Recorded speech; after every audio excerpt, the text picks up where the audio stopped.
печем круассаны из готового дрожжевого слоеного теста. Круассаны получились вот у нас мягкие, воздушные. Уже показываю вам конечный результат этих круассан. Всем предлагаю.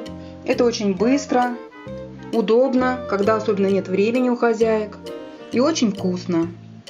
Всем желаю приятного аппетита и приятного просмотра. Хочу попробовать какие-то изделия из слоеного теста магазинного. Впервые приобрела такое тесто.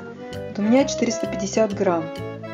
Также сделала начинку из творога, из 2 пачек творога, пол чайных ложки соли добавила, сахара туда и пол столовых ложки муки, так как творог жидковатый. Тесто раскатала в тонкий пласт, разделила пласт на 2 части, и каждую часть теперь хочу разрезать на 4 треугольника. Вот с помощью ножа вот такого режу вот так вот на 4 треугольника. И сделаю я что-то типа круассанов, попробую из этого теста. Вот так разрезала одну половинку на 4 треугольника.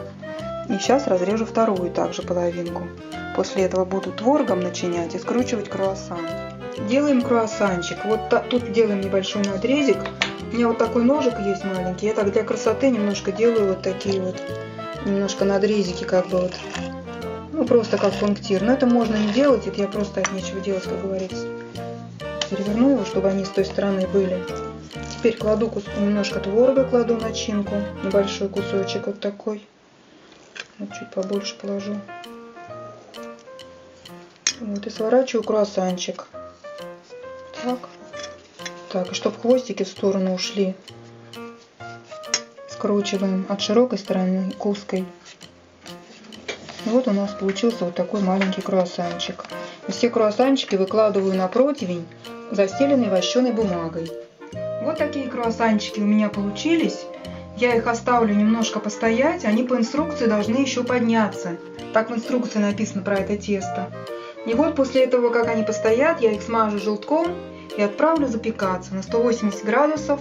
Ну, буду смотреть на сколько, пока не знаю. Минут, наверное, на 20, может быть 30. Ну, все. Вот круассанчики постояли. Я их смазала желтком, присыпала кунжутом. Сейчас отправляю выпекаться в духовку. Круассаны готовы. Мягкие, воздушные. Можно их дополнительно посыпать сахарной пудрой. Кому понравилось на нашем канале, подписывайтесь, ставьте лайки, нажимайте колокольчик. До новых и приятных встреч!